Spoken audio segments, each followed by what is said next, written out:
Gimana Sobat Sri Forever, assalamualaikum Sobat Citra di mana Sobat di mana-mana. Selamat siang, jumpa lagi bersama Ricky Bibisana. Dan kali ini kita berbeda banget nih. Biasanya kita dengan lagu-lagu aja nih, hari ini spesial banget nih. Yang udah kenal, yang udah gak asing lagi ada Mbak Sari. Kita bekerja sama dengan Puskesmas Wonosobo 1 ya, di TTS Tanya Tenaga Kesehatan. Dan tentunya kita langsung bersama Mbak Sari, di mana ini biasanya pakar HIV dan penyakit menular seksual. Betul. Gitu. Kita bikin nggak usah tabu ya Mbak, ya kan? Ini kayak udah biasa nggak sih, gitu kan? Oke. Dan hari ini kita bakal bahas tentang seputar itulah ya Mbak Sari ya. Iya. Oke. Dan yang pertama kali yang mau ditanyakan nih, gimana nih penyebaran ataupun perkembangan HIV/AIDS di Kabupaten Wonosobo Mbak Sari? Oke, sampai kemarin pertemuan kita dengan WYC Wonosobo Young Center yang dulu pernah kesini tuh Mas, kan kemarin ada rapat memang lintas tenaga kesehatan, Dinkes, WYC dan semua yang berhubungan dengan per HIV-an Wonosobo. Sekitar 1000-an. Jadi naik terus.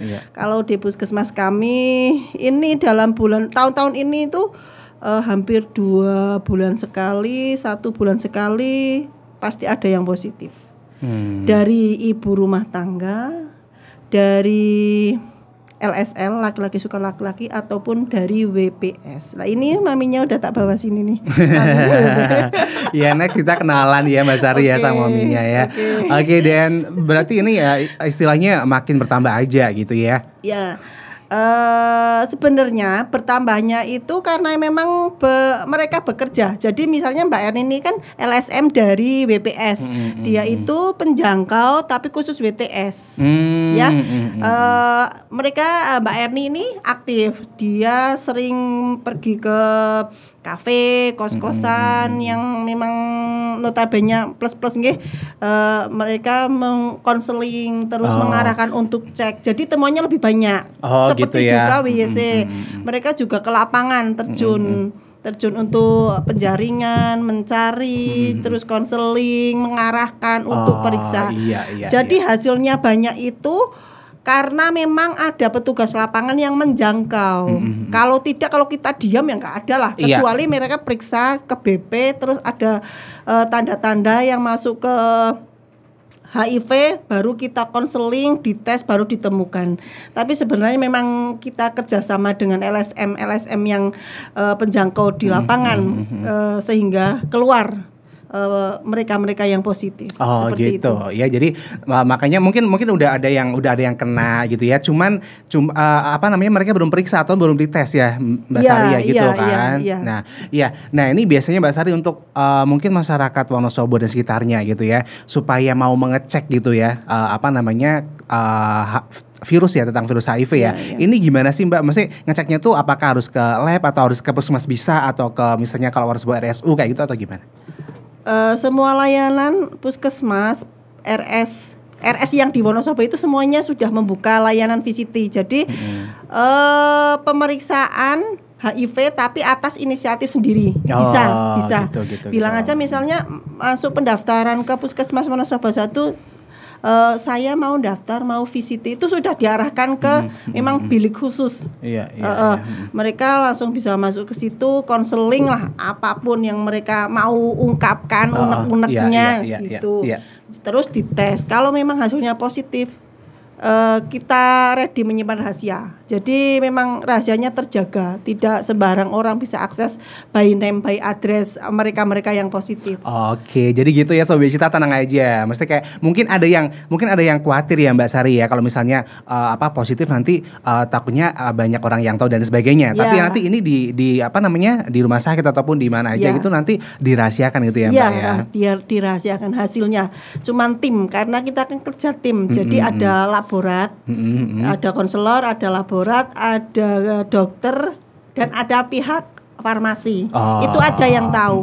Dan mereka keep semua lah, karena itu memang privasi, ya udah privasi. Enggak rempong kemana-mana gitu. Enggak safety lah. Oke, safety. Ya. Oke, Mbak Sari, ini kalau menurut Mbak Sari sendiri gitu yang udah biasa di jalannya ya, jalan ini ya gitu kan. Nah, ini siapa aja sih Mbak Sari yang seharusnya gitu ya cek diri gitu ya, maksudnya sadar diri gitu. Ya. Apa namanya bisa positif atau enggak, takutnya kan nanti kalau misalnya ternyata dia positif ternyata dia nggak tahu gitu ya. Ini kan bisa menyebarkan ke yang lain. Nah, ini siapa aja sih? Untuk saat ini memang kita cecar populasi kunci. Populasi kunci itu 1 LSL, laki-laki suka laki-laki. Mau enggak lah yang memang merasa berisiko dia hubungan seksual tidak aman melalui anal ataupun oral ataupun vaginal tapi tidak aman, silahkan. Untuk lebih baiknya cek rutin. Kita menyediakan reagen program, berarti kan gratis. Untuk populasi kunci ini 6 bulan sekali rutin, silahkan bisa dipakai. Bukan untuk legalitas jenengan itu memang bebas seks, bukan, tapi ini itu untuk menghentikan menghentikan penularan HIV biar bisa 0. Itu soalnya kan orang HIV juga kan ini sebenarnya terlihat sehat ya Mbak Sari ya, tapi ternyata dia ada gitu, dan itu banyak bisa menularkan gitu kan. Iya. Jadi untuk memutuskan itu kan kita harus cekal populasi kuncinya, terus temukan, diobati. Harapannya dengan diobati dia tidak menularkan lagi, gitu di sana. Jadi memang ya kita agresif sih selama ini. Memang sudah ada banyak LSM yang dibiayai GF untuk penjaringan, tapi masih banyak yang lepas lah. Oh, ini kalau cerita sedikit Mbak Sari, ini ada nggak sih yang maksudnya udah ada gitu, maksudnya udah ke misalnya ke puskesmas gitu kan, udah didata gitu, kemudian udah dikasih obat, terus habis itu nggak datang, itu ada nggak yang kayak gitu? Banyak sekali. Banyak sekali ternyata, waduh. Karena bosan setiap hari minum ARV itu bosan, setiap hari harus minum obat. Dengan antivirus yang tinggi kan memang ada efek sampingnya ya, jadi dia bosan. Iya. Tapi harapan kita itu walaupun bosan dia tetap komunikasi, Bu saya bosan. Jadi kita bisa misalnya oke lah bosan, jangan bosan mau berapa hari gitu loh. Tapi mereka itu bosan menghilang, kontaknya sudah tidak bisa dihubungi dan sebagainya. Nah ini yang bahaya ya Mbak Sari ya. Iya, padahal dia virusnya masih aktif. Ketika tidak minum ARV kan dia sehat, tapi masih aktif dan menularkan. Tapi nanti kalau sudah biasanya 3 bulan sudah mulai ada AIDS-nya, dia cari-cari fasilitas kesehatan untuk periksa lagi, biasanya ya seperti itulah. Oh gitu ya. Dan makanya harus rutin nih Mbak ya untuk pengobatannya Mbak Sari ya. Iya, rutin dan komunikatif dengan petugas kesehatan. Iya, soalnya kan juga udah dikasih obatnya gratis juga ya Mbak Sari ya. Iya, jadi takutnya nanti menularkan ke yang lain gitu kan. Ya jelas menularkan, kalau nggak pakai kondom menularkan. Menularkan ya. Ya takutnya itu sih. Jadi memang harus ada tetap komunikasi gitu kan. Soalnya ini pengobatannya berapa lama sih Mbak Sari untuk HIV sendiri? Seumur hidup. Seumur hidup ya, untuk minum obatnya itu ya. Iya, seumur hidup. Kalau sudah positif HIV maka pengobatannya seumur hidup. Tapi ya, kita jeda dulu sebentar ya. Iya, soalnya nih Mbak Sari kecapean juga ya kan, harus turun lapangan, terusan ke puskesmas juga ada yang ini ya, konseling gitu ya Mbak Sari ya, habis deh suaranya ya kan. Tadi tak suruh minum dulu nggak mau. Nggak apa-apa. Iya, oke, jadi gitu ya Sobat Ista, kita jedaikan dulu ya Mbak Sari ya. Dan untuk Sobat Ista jangan kemana-mana nih, tetap stay tune di 98.8 Citra FM Wonosobo banget. Kakak pulang. Duh, berantakan banget sih ini dapur. Ih, bau gosong apa ini? Ade lagi ngapain sih? Ini Kak, Ade lagi bikin roti tapi gosong. Padahal buat acara arisan nanti sore. Gimana nih? Ya elah Dek, bikin roti aja sampai ribet gini, gosong pula. Urusan roti dan oleh-oleh langsung pesan aja ke Aneka Boga. Nggak ribet dan langsung siap saji, apalagi buat acara dadakan gini. Aneka Boga yang beralamat di Jalan Angkatan 45 nomor 53 Wonosobo itu ya Kak? Iya Dek, bener banget. Dan kini Aneka Boga buka cabang baru lagi yang beralamat di Jalan Ayani nomor 127 Wonosobo. Dan bisa buat tempat nongkrong juga loh Dek, karena ada angkringannya. Harganya juga murah. Nasi aja aja cuma 3.000. Jadi makan di sini nggak nyampe 10.000 loh, Dek. Ya udah Kak, sekarang juga yuk ke Aneka Boga. Adek udah buru-buru nih. Ntar adek traktir minum deh di sana sambil nongkrong-nongkrong. Ayo. Ya, untuk urusan roti dan bakery, datang saja ke Aneka Boga yang beralamat di Jalan Angkatan 45 nomor 53A Wonosobo dan kini telah buka cabang baru di Jalan Ahmad Yani nomor 127 Wonosobo dengan konsep angkringan yang lebih modern dan harga terjangkau. Buka sampai jam 9 malam. Aneka Boga menyediakan berbagai produk bakery yang berkualitas dengan harga bersahabat. Tersedia juga jajanan tradisional, oleh-oleh, berbagai macam sate homemade dan tersedia juga angkringan dengan nuansa modern. Aneka Boga adalah salah satu pelopor bakery di Wonosobo dan memiliki gerai dengan konsep modern. Tunggu apa lagi? Kunjungi segera cabang baru Aneka Boga yang beralamat di Jalan Ahmad Yani nomor 127 Wonosobo.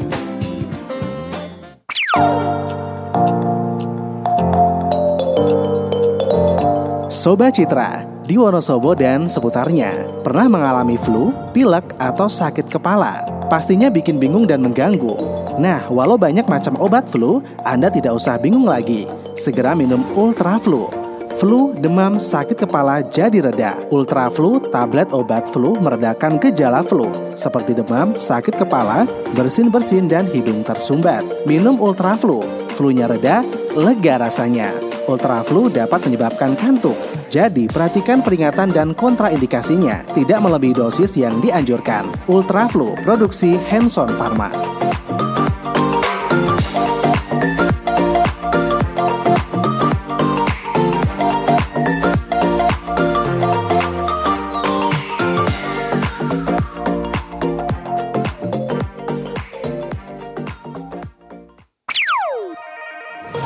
Cie, yang HP-nya baru, bagus banget. Beli di mana?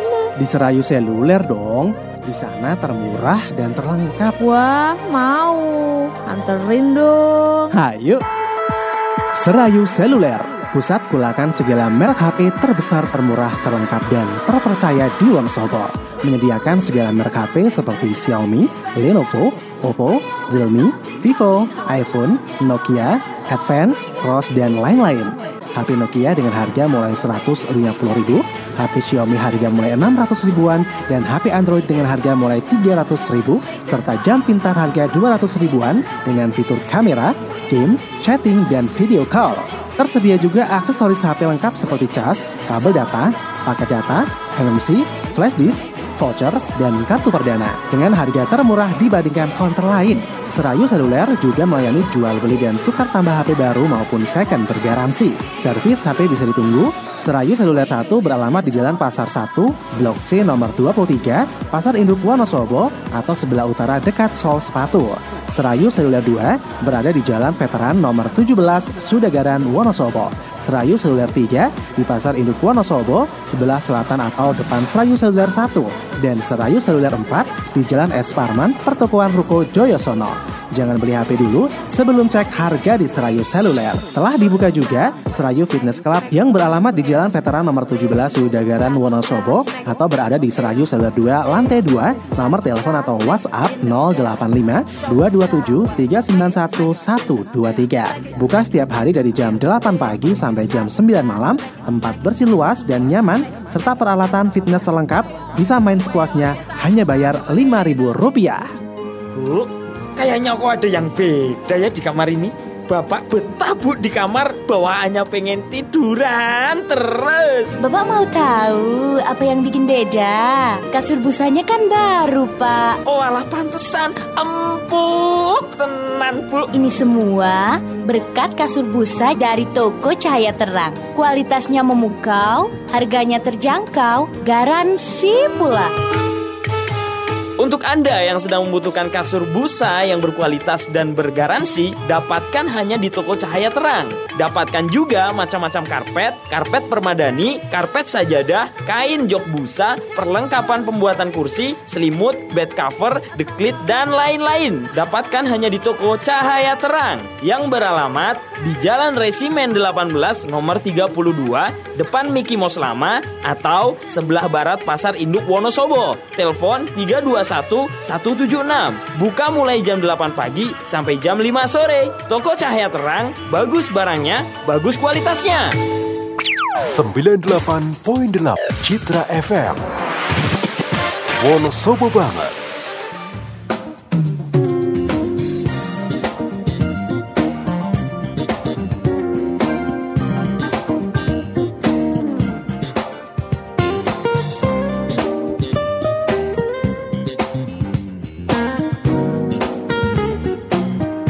Dari Jalan Soekarno Hatta 98.8 Citra FM Wonosobo banget Sobat Citra. Kita masih bersama Mbak Sari nih dari Puskesmas Wonosobo 1. Dan sebenarnya Mbak Sari itu membawa ugorampe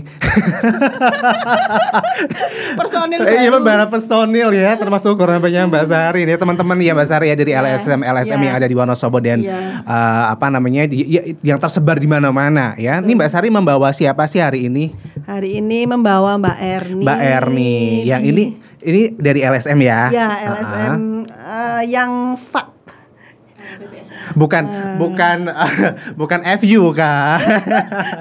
Dia lebih menangani ke WTS. WTS ya. atau BPS. Luar biasa Wanita banget sih. Penjajah Cuman seks. sayang banget waktu kita mepet banget Mbak Sari. Seharusnya kita bisa ngobrol lama ya. Cuman ini tinggal beberapa menit lagi. Dan tentunya ini kita langsung ke itu. Tadi kan kita udah perkenalan lah ya tentang HIV dan sebagainya yang penderita dan lainnya. Nah ini pengobatannya biasanya Mbak Sari ya. Yang ini cukup sebenarnya cukup andil besar dalam orang yang terkena HIV ya supaya tidak menularkan. Karena seberapa penting sih Mbak Sari pengobatan bagi penderita HIV?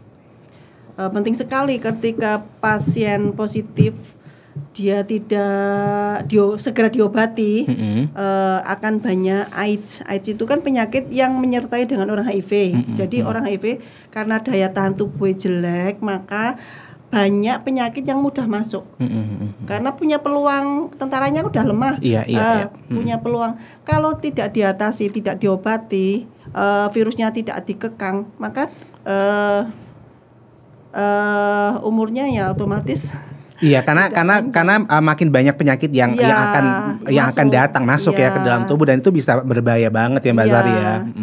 Makanya ada pengobatannya. Nih untuk pengobatannya sendiri gimana sih tahapannya Mbak Sari untuk pengobatan HIV/AIDS nih? Kalau pertama misalnya sudah kita ditemukan konseling untuk persiapan pengobatan. Kalau pasiennya sudah ready untuk pengobatan, cari AIDS-nya dulu. Kita screening TB-nya. Biasanya orang yang positif HIV itu yang nempel penyakit AIDS pertama kali itu TBC. TBC ya. Kalau sudah tidak ada TBC-nya, kalau sudah tidak ada keluhan apa-apanya, langsung masuk ARV. Tapi kalau dia ada keluhan batuk lama, dia obati dulu TBC-nya. Batuk lama, berat badan turun, terus di TCM kok hasilnya positif, TBC diobati dulu TBC-nya selama 2 minggu. Kalau dia sudah patuh dengan pengobatan TBC-nya, nanti baru masuk ARV. Soalnya efek samping obat TBC sudah macam-macam geli yang mual muntah. Kalau ditambahi ARV antivirus tinggi itu ya sama juga, nanti nggak kuat dia. Jadi AIDS-nya dulu diobati, kalau sudah masuk ARV. Lah itu kalau sudah 6 bulan kita cek benar enggak sih dia cara minum obatnya teratur tidak, patuh tidak, itu dilihat dari FL, virolnya itu kalau hasilnya undetektif atau kurang dari 40 berarti bagus dia. Cara minumnya obat bagus, patuh. Dia sudah tersupresi. Virusnya sudah tertekan penuh. Ditidurkan gitu ya, ditekan 6 bulan. Ya.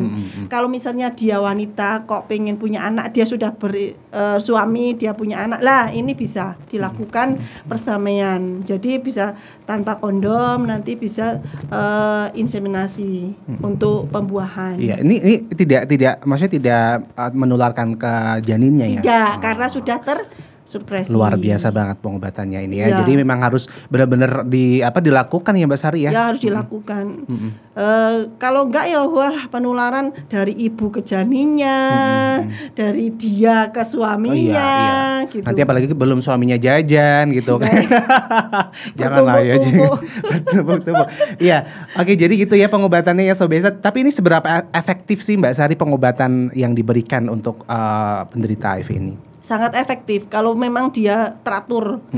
Teratur ya, intinya teratur nih kuncinya. Teratur dan patuh itu sangat efektif. Buktinya sudah ada ya Mbak? Sudah. Bisa diceritakan Mbak Sari? Mesti ada yang bagaimana terus jadi bagaimana kayak gitu? Ya, datang lemes atau apa gitu? Datang pakai kursi roda, sudah dengan TBC, terus ketika dia sudah ke puskesmas, TBC-nya sudah diobati, sudah selesai, ARV-nya tetap jalan, dia sekarang sudah bisa bekerja, bisa hidup di masyarakat seperti tidak kena apa-apa. Itu banyak sekali.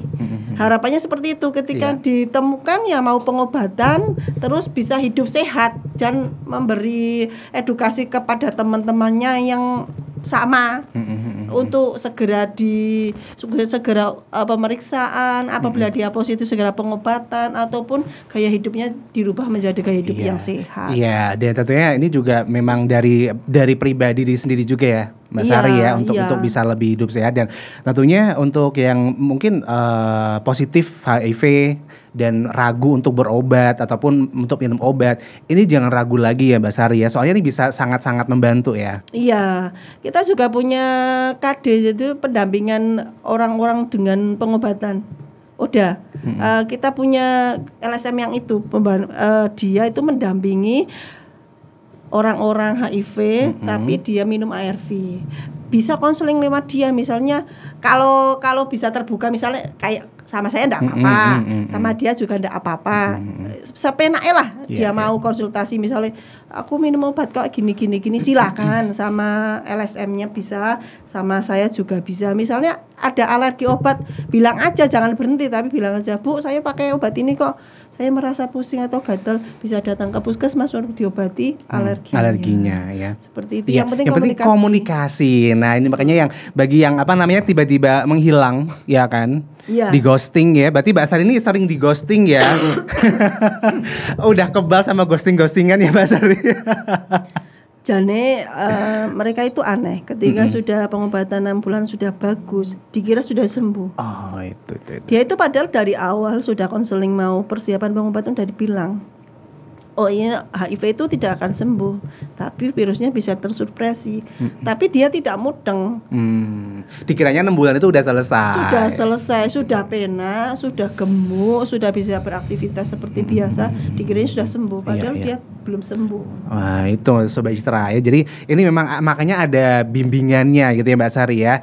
Iya, dan Mbak Sari sering membimbing orang-orang itu dengan cara bagaimana Mbak Sari supaya mereka tuh maksudnya tetap mau berobat gitu loh. Biasanya apa yang dilakukan Mbak Sari? Ya kita kerjasama dengan LSM lah. Seperti kemarin Mbak Erni dan saya kan menemukan yang WBS positif. Jadi ada kita monitoring, kita rangkul bersama lah, pengobatan, kalau nggak pengobatan nanti pelanggan jenengan jadi positif, terus keluargane pelanggan jenengan nanti juga positif, kasihan anaknya, kasihan tetangganya dan semuanya. Jadi ada pendampingan itu. Iya, ya karena Mbak Sari udah bawa teman ya, boleh nggak sih ngobrol dikit aja gitu di menit-menit akhir?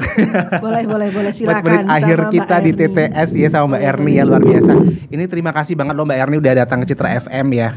Iya, mungkin bisa sedikit cerita Mbak Erni tentang apa aja yang biasa dilakukan sama Mbak Erni gitu ya dalam pendampingan ataupun menemukan kasus-kasus HIV di Wonosobo. Ini kalau Mbak Erni biasa di itu ya, apa namanya, orang WTS gitu atau gimana? BPS ya. Oke. Wanita pekerja seks. Monggo Mbak, biasanya apa yang jenengan lakukan nih? Kalau saya kan jadi PL ya. PL itu kan petugas lapangan. Petugas lapangan, bukan PL yang tanda kutip ya, Sobat Citra ya. Tapi sering dikira gitu juga. Sering dikira gitu. Soalnya pulangnya bisa malam-malam ya Mbak ya? Iya, karena keluarnya emang malam. Ya jadi kalau di kampung ya, yang keluar malam tuh belum tentu ya kan. Kadang-kadang kan saya juga macak. Makanya jangan makanya jangan julid nih Sobat Citra ya. Oke, monggo lanjut lagi Mbak. Iya. Jadi tugas saya pertama itu yaitu menjangkau itu menjangkau para BPS ini untuk mereka mau melakukan tes VCT gitu. Karena mereka kan paling rentan terkena gitu kan ya. Jadi saya masuk ke misalnya tempat-tempat kayak yang mereka buat stay di kos-kosan Iya. bebas. Kalau di Wonosobo kan sekarang banyak banget kos-kosan bebas. Iya, Ya, itu. banyak banget Mas. Tapi memang agak-agak susah sih untuk pendekatan kepada mereka Pendekatannya. ya. Karena mereka harus percaya dulu. Harus percaya dulu Soalnya sama. mungkin ada yang malu Iya, ya kan. kebanyakan kan kalau perempuan itu kan kayak jaim gitu ya Mas ya. Ngakunya enggak kok, saya enggak gitu. Padahal kan teman-temannya kan udah ngasih tahu ini Iya, loh. iya, iya. Mereka kayak gini Oh, loh. berarti ini untuk wanita juga bisa menularkan HIV-nya ke laki-laki gitu ya? Bisa. Kayak kasus yang kemarin ya Bu ya. Ada satu temuan kasus di kos-kosan, adalah pokoknya Mas. Satu orang itu dampingan saya udah 2 tahun ini, baru kena di tahun ini gitu loh. Nah itu pelanggannya banyak banget Mas. Iya. Nah ketika mereka kena itu biasanya nanti untuk menuju ke pengobatan itu lama banget, dibujuknya tuh susah banget gitu loh. Mesti ngilang, alasannya apa gitu. Iya. Tapi sih alhamdulillah kemarin udah mau ya Bu ya. Udah mau ya. Oke, biasanya pendekatan apa sih yang dipakai Mbak Erni ya? Mbak Erni untuk teman-teman yang seperti itu? Biasanya aku gini, biar mereka merasa nyaman dulu sama aku gitu. Dinyamanin dulu, habis itu ditinggalin. Iya, gitu ya biasanya. Nasib. Biasanya mereka mau nyaman dulu sama aku kalau aku juga berbaur sama mereka gitu loh. Jadi mereka kebiasaannya apa, aku harus ngikutin gitu loh Mas. Jadi kadang-kadang aku juga jadi kebiasaan gitu loh, Tapi nggak ikut arus kan ya? Enggak. Suka takutnya gitu. Takutnya Oke, gitu ya. ini sebagai seorang yang berkecimpung di hal itu gitu loh Mbak Erni. Ini kadang-kadang apa sih yang bikin kayak tembok apa yang Anda gunakan supaya nggak ikut-ikutan gitu loh. Kan otomatis juga kayak banyak yang itu kan. Ayo kan hasilnya lumayan dan sebagainya kayak gitu kan. Nah, ini biasanya apa nih? Kalau aku alhamdulillah punya suami yang overprotective sekali. Jadi overprotective ini nggak selalu merugikan ya Mbak Erni ya. Gitu tuh. Jadi kalau pas keluar malam, kalau sekarang alhamdulillahnya suami selalu nemenin gitu. Kalau dulu kan enggak. Kalau sekarang udah tahu dunianya kayak gini gitu kan. Iya, alhamdulillah itu. Oke, tanggapan Mbak Erni nih buat masyarakat ya yang masih menganggap bahwa HIV itu sesuatu yang aib, sesuatu yang yang menakutkan, yang mengerikan, deket aja nggak mau, deket aja dikira ketularan gitu ya. Gimana Mbak Erni? Sebenarnya kan itu sudah menjadi ini Mas, kebiasaan atau bukan kebiasaan, apa sih tujuannya GF sampai tahun 2030. Jadi seluruh masyarakat dunia itu harus sudah tidak tabu lagi tentang HIV. Iya. Jadi 2030 itu kita menuju ke zeronya HIV gitu loh. Jadi udah kayak luar negeri, misalnya kita ada satu orang yang HIV, ini loh udah open status gitu. Aku HIV loh gitu. Jadi teman-temannya ya udah biasa aja. Memang sudah menjadi selama itu juga maksudnya kayak pengobatannya tetap rutin gitu ya. Cuma kan kita punya kendala kalau misalnya yang buka status kan memang harus si yang kena itu, si odanya itu, kita kan nggak boleh gitu. Cuma kita selalu ngasih edukasi ke masyarakat biar ini loh HIV itu kan nggak sebahaya itu gitu. Iya gitu ya Sobat itu. Jadi memang maksudnya ini kan kalau misalnya pegangan tangan aja kan nggak apa-apa sebenarnya, kan nggak nular. Takutnya kan masyarakat itu kan juga masih memandangnya seperti itu ya Mbak Sari dan Mbak Erni ya. Iya. Jadi ini nanti hal-hal yang dilakukan sama Mbak Erni sama Mbak Sari dan teman-teman apa nih untuk bikin masyarakat itu jadi biasa nantinya dengan kasus-kasus HIV ataupun dengan orang yang terkena HIV itu ini nggak masalah gitu loh. Sebenarnya kalau di Indonesia itu karena kita udah klik sama budaya ya Mas ya. Budaya yang udah melekat melekat banget. Kalau buat masyarakat yang dia sudah open gitu, udah apa sih gitu, udah biasa janjane kalau HIV ya Bu udah ya gini, cuma ya pelan-pelan mungkin ya Mbak ya untuk cuma buat buka mengedukasi itu ya masyarakat yang paling awam itu loh Mas. Iya. Neng deso-deso itu. Tapi kalau sekarang nih dari sering ke lapangan dan sebagainya, gimana tanggapan masyarakat ini? Apakah masih ada perkembangan untuk kalau sekarang alhamdulillah sudah aku udah 2 tahun di sini gitu ya. Udah deket juga sama teman-teman di populasi gitu ya. Kalau mereka sekarang sudah mau open, misalnya kalau dulu kan harus dioprak-oprak gitu. Kalau sekarang udah, Mbak aku kapan jadwalnya VCT gitu.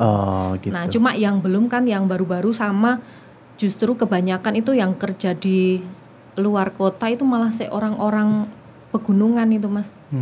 Itu yang paling harus banyak banget dijangkau. Itu nggak ketahuan, tahu-tahu mereka pulang udah dalam keadaan AIDS tapi kan keluarganya nggak tahu. Gitu ya. Udah sakit pulang-pulang udah sakit-sakitan gitu ya. Dan mereka keluarganya kan taunya ini sakit diguna-guna orang, itu. disanet orang gitu.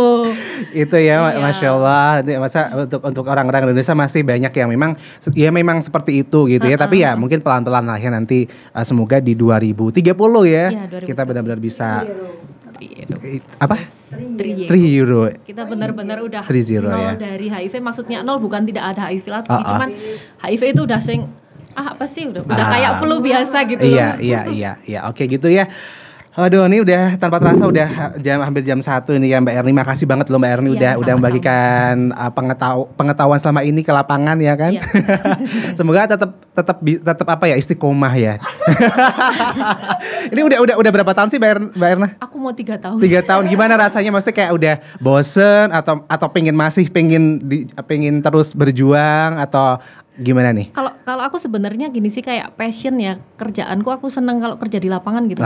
Ketemu banyak yang orang. kerja tapi yang kayak dolan gitu, kayak main gitu, yang nggak usah jiwa-jiwa kayak Mbak Erni kayak Mbak Sari udah luar biasa deh pokoknya ya. Begitu. Orang-orang lapangan deh pokoknya ya. Jalanan itu lapangan. Oke, tetap jaga kesehatan ya Mbak Erni, Mbak Sari semuanya gitu. Semoga Tuhan yang membalas kebaikan-kebaikan. Amin. Tapi ini masih bertahan kan ya Mbak Erni, Mbak Sari? Masih dong. Masih. Kita masih Mau berapa tahun lagi? Iya sampai nantilah ya, sampai lama ya semoga ya, dan 3-0 ada luar biasa banget ya. Oke, terima kasih Mbak Sari, Mbak Erni ya. Semoga nanti bisa sama-sama. ketemu lagi, dan kita akhiri ini Sobat Isra karena udah jam 1 ya, nanti ada acara lain yang udah menunggu ya. Mungkin Mbak Sari dan Mbak Erni juga udah ada acara lain yang super menyibukkan ini ya. Oke, dan akhirnya kita harus Sobat Isra. Wassalamualaikum. Pareng.